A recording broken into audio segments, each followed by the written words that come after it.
Well, hello and welcome back to my YouTube channel. I'm Giovanni Messina, an authorized instructor for Epic Games and Unreal Engine software. Today, we're going to focus on global illumination in an archiviz architectural visualization project, like the one you see on the monitor just now. Specifically, we'll dive into the Megalights feature. So, let's get straight to work. First things first, I assume you already have the Datasmith plugin ready. In my case, I'm using 3ds Max. Go to File, Export, select Datasmith filter. If you want to create in a folder, and leave a name, something like IRC opt or something like that. Let the process finish. It might take a moment, depending on your setup. Well, so now open the Epic Games launcher. At the time of recording, the current version is 5.5.4. Make sure this version is set as default in your library. Click the top right button to launch Unreal Engine.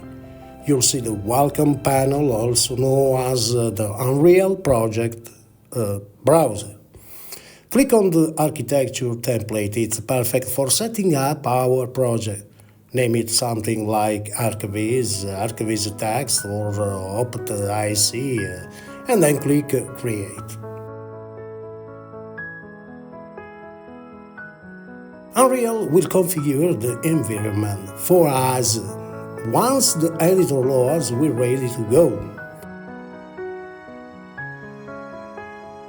Easy as drinking a glass of water, right? Easy peasy, lemon squeezy. Now let's organize our file. In the content drawer, create a new folder called Archiviz or similar. Inside that, create a subfolder named Levels. Then create a new level and name it something simple like Start Map. Save it and set it as the default map in the project settings. If you don't see the project settings, bring them up from the settings panel. Under default maps, set our new map and both the editor startup map and the default for packaging. Great! Now restart the editor and you'll land directly in your new map. It should look clean and ready to go.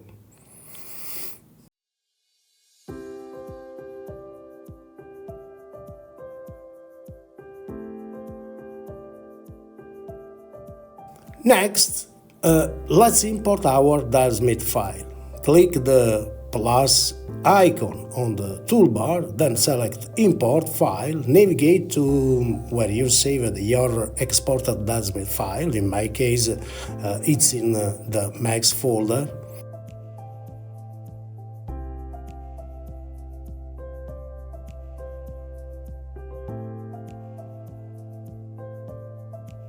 Select it.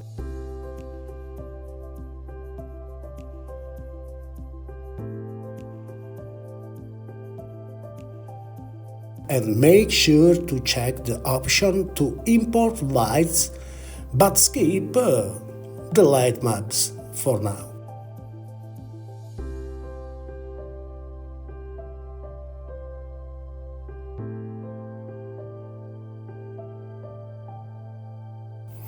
Once imported, save your project to avoid losing the project.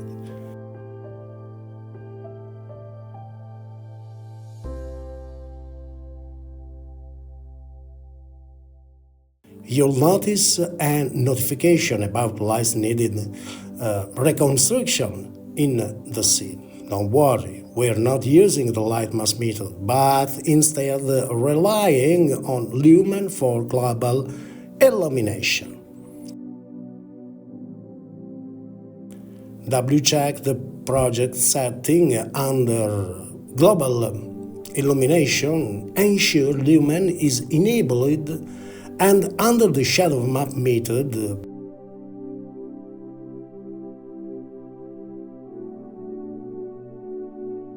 virtual shadow maps should already be selected. By default, datasmith light are static. To fix this, select all the light in the scene.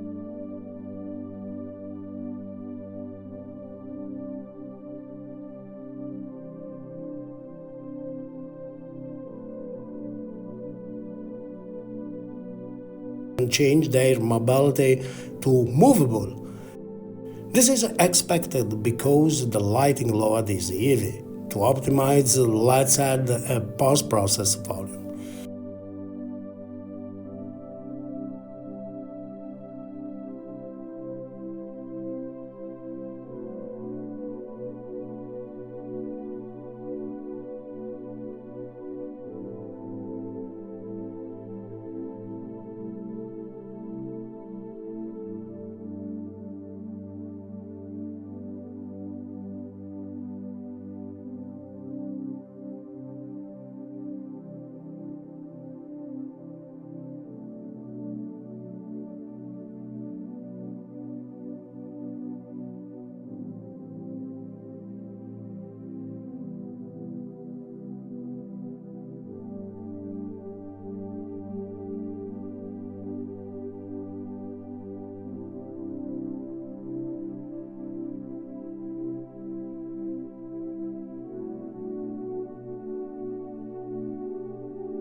Search for it and place it in the scene.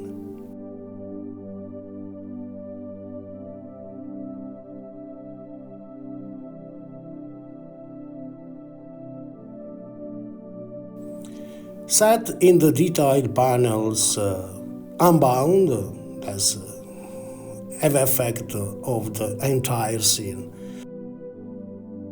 For now, disable the bloom effect by setting its intensity to 0. Check the frame rate again. You should already see some improvement.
Now, here's the magic.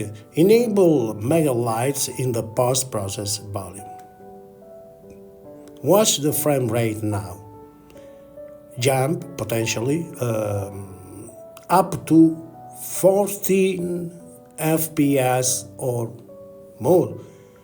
To further refine things, let's adjust the exposure in the post-process volume. Set the metering mode to manual and adjust the compensation to around 6 or 9, or something like this.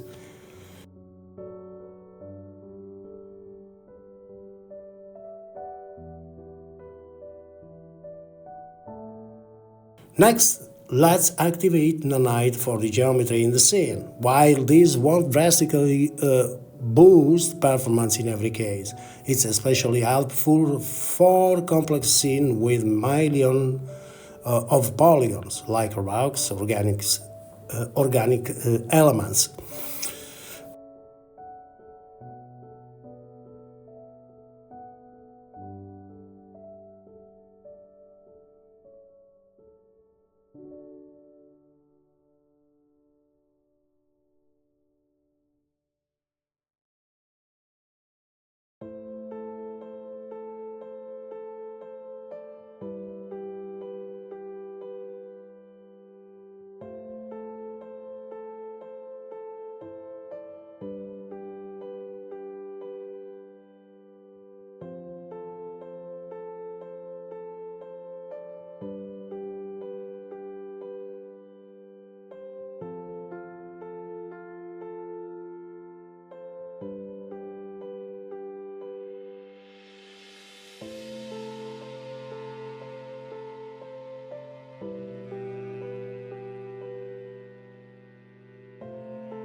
Finally, press G to hide the editor UI, switch to full screen mode with F11 and test the project.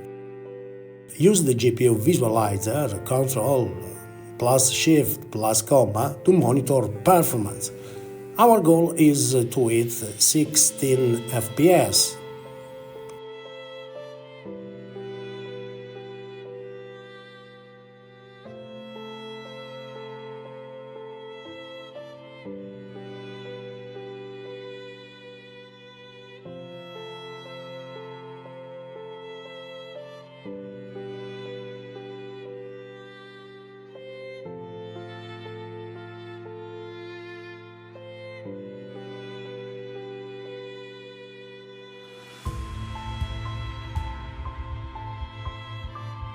That's it for now.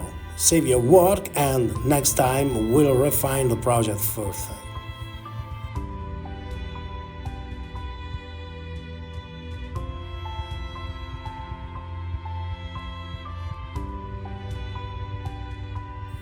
We'll explore architecture, walk through trick settings and maybe integrate features like transparency and advanced lumen effect. Thanks for watching and as always, easy peasy lemon squeezy. See you soon.